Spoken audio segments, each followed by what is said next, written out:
Hi everyone, today's the last day of AILA and we are here with Nicholas Mireles. What does the future of AILA look like? We are going to continue to push back on this administration and do that by being the smartest people in the room on everything immigration, the advisories, client stories, the terrible things that are happening. I think that's what AILA does best. We are at a tipping point that you and I didn't sign up for. Very quickly in the last 10 or 15 years, immigration has become the issue.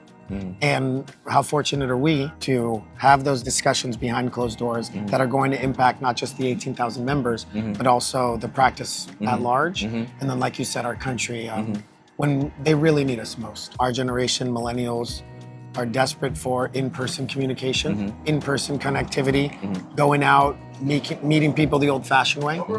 You can only do that with when you show up. And as much as COVID made the online space available and convenient, as you know, Joseph, you lose some out with that convenience when we don't get to do this. I want people to show up and realize it's not as much work as you think.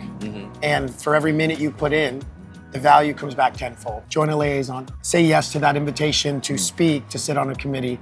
Even if you think, oh, this isn't really my thing. Even if you think, oh, I don't have time for it.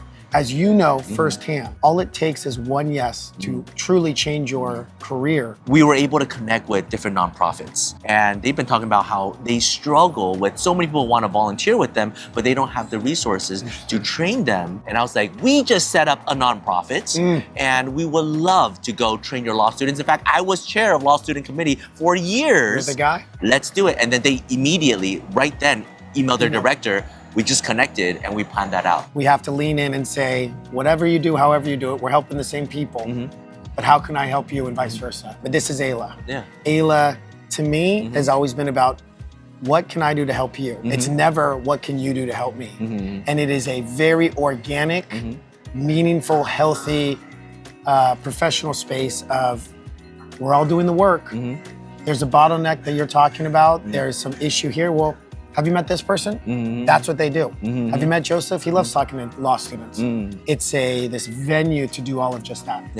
And it's very powerful. You have to show up and you just have to say, hey, I'm so-and-so. Oh, where are you from?